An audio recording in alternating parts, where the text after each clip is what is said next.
In a world where you can be anyone you want to, Zora Neale Hurston has created her own personas with an S.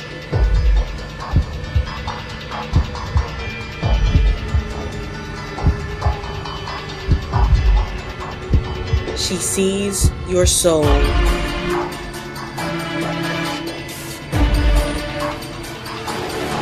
A woman of mystery.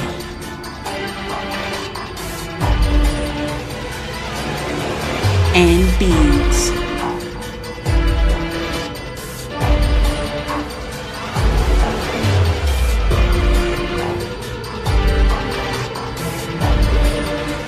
A woman that protests too much.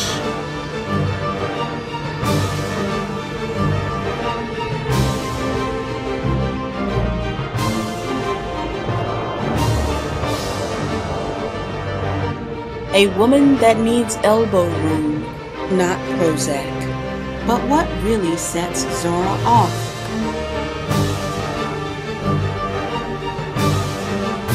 Oh no. But what do her critics say? Many critics complain that Zora Neale Hurston keeps changing her ideas to suit her mood in her autobiography. Turner says that it may be her best work of fiction. Maya Angelou had a lot to say. Does Hurston mean to show herself as is this book a tale or a series of tales? And to whose ears was she directing her melody? Maya Angelou asked, why did Hurston write dust tracks? Dang, Maya Angelou, did you just tell us to talk to the hand? Mary Helen Washington accuses Dust Tracks of, at all times, deftly avoiding self-revelation. Elizabeth Fox Genovese said Hurston's autobiography singularly lacks any convincing picture of her own feelings. Ouch. But someone is on Zora's side. Not me. My first source, Pierre Walker, who wrote Zora Neale Hurston and the Postmodern Self in Dust Tracks on a Road. Walker's argument is pretty simple. Get off of Zora's back. If it seems like she's 10 people, that's because she is. She's 32 different flavors of differentness, and you just get to try every kind. Besides, if you don't like her book, just realize that she didn't want to write it in the first place. Hemingway, who wrote her biography, quotes her as saying, "I did not want to write the autobiography at all, because it's so hard to reveal one's true self." So true, Zora. So true. Now, before you decide that Walker is implying that Hurston is actually a space-age robot, take care. He's not saying that she has no real self, but that she may be a multitude of things. The inconsistencies and the deceptive strategies Hurston employs on Dust Tracks result from her unwillingness to satisfy her publisher's request for an autobiography. In other words, that in appearing to really write an autobiography, Hurston is actually playing a joke on her publisher. A joke. Laugh. Okay, if you say so, Walker, but I have to disagree. This is not a laughing matter. See, Hurston's work is not convoluted because she wants to make a joke. It's convoluted because she chooses it to be. She does not want to put all her cards on the table because she doesn't like the hand she's been dealt. My second source, Dust Tracks on the Road by Yvonne Johnson, has this to say. The obstacles that she faced would have been insurmountable for less determined, less talented writers, but because Hurston lived and wrote as a woman in a male-dominated society in a black racist world, she had to contend with a lot more problems. Although Hurston wanted to speak her mind, her publishers and the white reading public limited how freely she could speak in print. Critic Claudine Reynard states that Hurston's self-consciousness when it comes to a white audience led her to create another voice. And this goes back into authenticating text, silencing and voicing, and also double consciousness.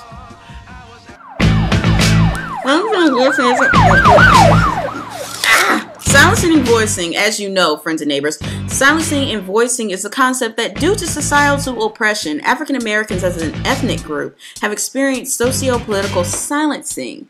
Examples: her not saying anything about the man getting thrown out of the store where she was doing her pedicures. What's up with that?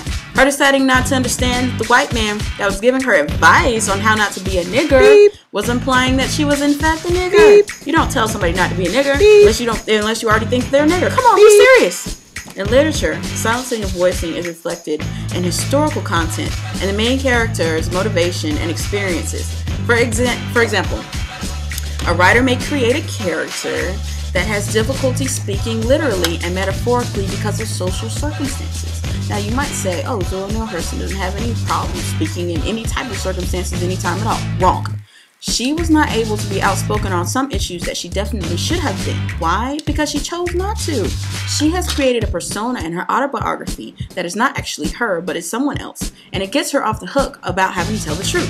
It's common in a lot of women autobiographies or a lot of women writing. For example, Bessie had A Woman Alone. Anyway, I'm rambling. Let's go on to the next point. Well, you might ask, I said her from the city, so her got to be with. Why would she do that? Why would she silence herself? Well, sometimes it's good to be anonymous. Voicing has its consequences. When someone voices, they are able to get their opinions out, but they often suffer psychological, emotional, physical death, a bigger commitment than Zora had planned for.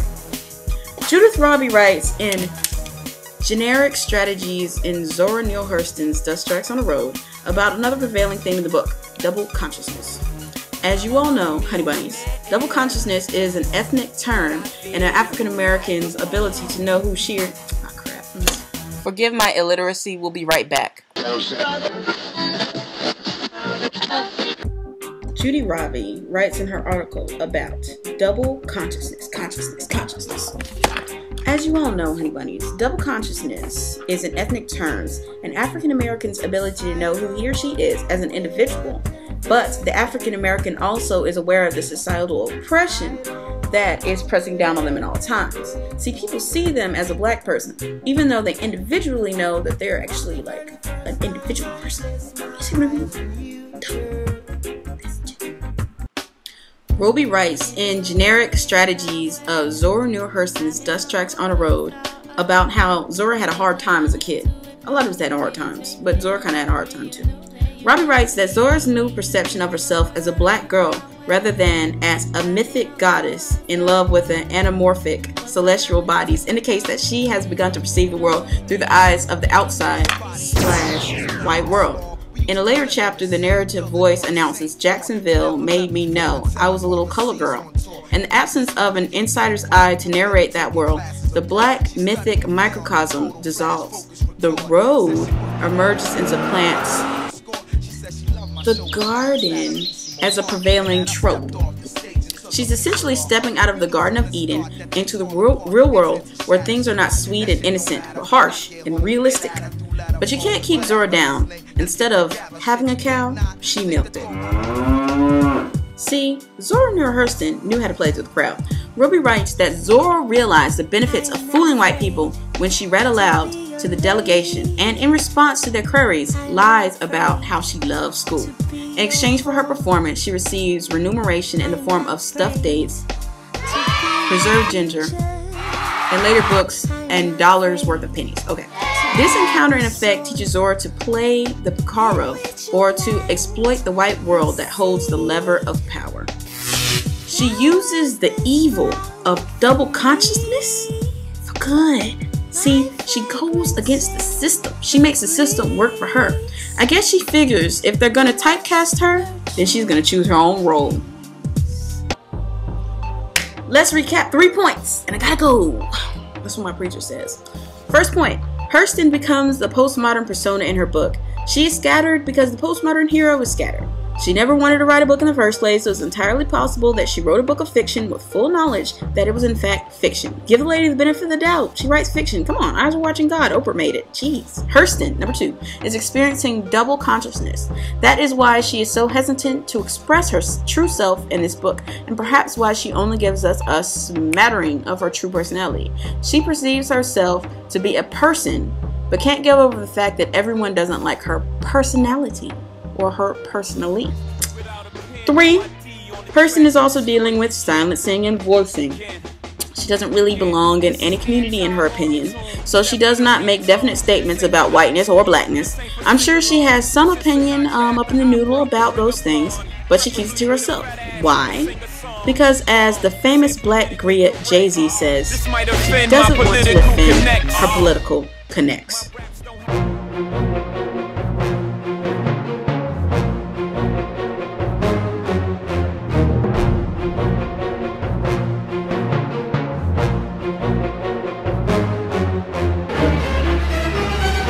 Just saying. I mean,